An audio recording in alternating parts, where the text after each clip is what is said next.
Day 5 of the Confident Creative. This is the last video in the free 5-day mini course series that I've been running for photographers.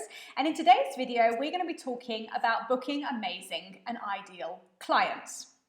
So over the past few videos, we've talked a lot about making work, pricing it, why your authenticity matters, why your creative style matters, and how to deal with the problems of perfectionism and comparison, which are two little killers that will derail you from your great creative work if you don't keep them under control. And today we're talking about getting your work in front of clients who will buy it.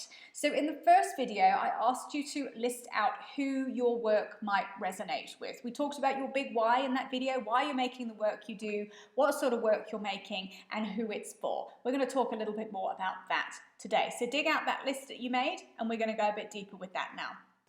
So one thing just to remember about marketing your work, and there is a link to a separate marketing video in this video description, is that you need to be consistent with your marketing efforts. I often see photographers who do one post on Facebook a month and don't have any clients and wonder why. The reason why is you're not marketing properly, okay? It's irrelevant. One Facebook post a month is not enough. You have to be consistent and quite targeted with your marketing, which is what we're going to talk about now. So just to throw it out there for you while we start is everybody is not your ideal client. Your work will be for quite a specific audience, and the sooner you work that out and the sooner you can really start to define that audience and be able to speak to that audience directly, the better your business will go and the more client bookings you are going to have. So, who is your work for? What sort of person buys your work? Are they married? Are they single? Is it a man? Is it a woman? How old are they? Where do they live? What other businesses do they buy from? What are their values? What sort of language do they use? So a really good place to start with this, if you're thinking, goodness, it's totally overwhelming, I don't know, is to look at the clients you've already got. And you can kind of put them into, you can look for a couple of specific things with your existing clients here, is to look at the clients who have spent the most money with you. What sort of shoots did they book and what did they buy from you? And then you can look at the clients that were your favorites and that you most enjoyed working with. So these two sort of defining demographics about your existing clients will help you get a picture of who you want to, what sort of clients that are similar that you want to do more work for, and how you can go about finding them. So the thing with having an ideal client avatar is that once you know who they are, you can start crafting your messaging, your branding, and your portfolio so it speaks directly to them. Now, I talked about getting clear on your kind of unique selling point in video 2. I asked you to go away and get some feedbacks from some of your existing clients about what they really liked about your work. This is where we're going to use that information and start putting it into crafting our messaging to get in more of the clients that we want. So I'm just going to give you a few examples of what kind of crafting messaging to ideal clients might look like, and how you can start to practically work it into what you're doing with your website, social media, any flyers or postcards that you leave out, any collaborations that you do. This will help you look for other businesses to collaborate with, because you can start to look at where else your ideal clients buy from and kind of who else they like to work with. So let's say you're a newborn photographer and you are making work for busy working mums. So a busy working mummy doesn't want to have a 6-hour newborn shoot. They'll want a newborn shoot that's done efficiently with the minimal of fuss and probably done at home and done at a time that suits them. So you would be talking about things like I'll take control of the shot list. I'm going to make sure everything's done for you. My packages include like ready printed books. You literally need to tell me what you want. I'm going to do it for you. They're going to want a website and an interaction with you that's super easy. They're just going to be able to want to find what they're looking for. They're going to want clear, succinct answers from you. They're not going to want loads of toing and froing. They're going to want efficiency. So you're going to use a sort of language that appeals to someone who's looking for an efficient and very capable service provider.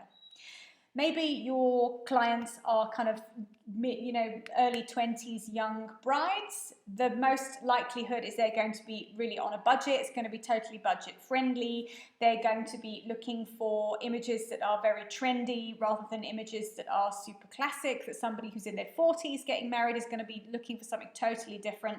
So you're going to be talking to all of these things that are going to appeal to these clients. If you're working with corporates, you need to be able to demonstrate that you can work to a brief. Again, you need to talk about efficiency. You need to talk about the fact that you can work on location. It's going to be convenience for them. It's going to be, making sure that you use their time wisely, that we're not faffing around, that you're organized, you're capable. All of those things need to be conveyed in your messaging. And the last example I'm going to give you is if you've got a pet owner who's looking for a portrait of their dog. You're going to want to demonstrate that you've got experience with animals, you really love animals, you've got a great portfolio of existing pictures of dogs that they're looking for, and you can really demonstrate that you are an expert in dealing with animals and you know exactly what to do with a dog that won't sit still. So you see how differently a lot of this messaging is going to be conveyed to these clients, because these little ideal client models are entirely different. You wouldn't speak to a busy working mum in the same way that you're going to speak to Coca-Cola, who need, all of their staff headshots doing. It's going to be, you're going to be talking in entirely different messaging to these people. So this is why it's so important to be super clear on who you want to be working with, because being too general is actually very difficult to do a generalized marketing and create kind of cool work that you want to make. So this is where all of these pieces really come together. And this is where we start to get the beginning of going into a niche or going into a specialty and really becoming an expert in your field of photography, which I will talk more about in another video. So the last thing I just want to leave you with, I've thrown quite a lot of information over the past 5 days for you, is that when you've got a creative vision and you're clear on the sort of work you want to be making and the kind of clients you want to be working with and where you want your photography career to go, it's super important that you're making and sharing work that you want to make more of. If you don't like photographing kids' parties, don't share pictures of them on your website and social media. If you want to shoot, because all that'll happen is if you're sharing that stuff, you look like the kids' party photographer. And if you're trying to steer away from that, you need to not show that work. And I know it can be very difficult if you're sort of stuck and you're like, oh, kids' parties, I hate them, but it's my bread and butter and it's how I earn money and I'm a bit worried about kind of, cutting them off. You can keep your existing kids' party clients, that's cool. Keep in touch with them, keep communicating them about, you're going to see less of that. It's going to be less visible, but I'm still here to do your kids' parties. I've got clients, I don't market photographing kids' parties. I've got a bunch of clients who've been with me for a long time who are going to do their children's parties every year.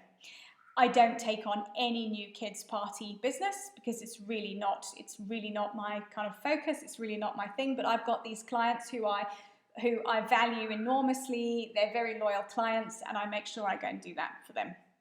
But I don't take new stuff on. You won't see any of those kids' parties pictures on any of my website or anything anywhere. And if you have kind of, after having done this course, you started to go, okay, cool, I've got a bit of an idea of where I want to be going with my work, but I don't know how to market that because I don't have any of it to share. Sorry, we have the parrot squeaking upstairs, if you can hear a funny noise. So, for example, if you want to start shooting boudoir but you don't have a portfolio, go make one. So go and do a couple of collaborative shoots with the kind of people that you feel like you want to work with, make some work and get it out there. You need to kind of put it out and say to the universe and say to your contacts and say to your audience, this is where I'm going with my business. I'm starting something new. I'm super excited. This is what I want to be shooting. And it doesn't take long to build a portfolio if you're quite strategic about doing it. And you collaborate with some people and you make a bit of work and you just get it out and you show it to people. Because there is an audience and a client for kind of every style of photography.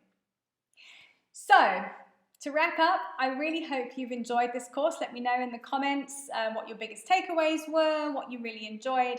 And my whole aim with this was to give you some strategies and steps to really get a bit more control of your photography and for your business, so that you can feel more confident with the work that you're making. So you have got a bit more of a deliberate path and a bit of a deliberate direction to be following, because as soon as you kind of decide to go and do something, you'll be amazed at how quickly it all starts to fall into place, and we find opportunities coming up and serendipities happening, but you have got to be focused and you've got to make a choice of what you want to do with your work and the kind of work you want to be making. So let me know in the comments how everything was. If you would like to continue this work further, you'd like to find out more about working with me one-on-one to really build your business and kind of take these strategies to the next level, there's a link in the video description to book a complimentary 20-minute call with me. This is an opportunity just for us to kind of chat through where you're at, where you're going, and just to see how I could help you with that. So really looking forward to connecting with you, and I will see you soon.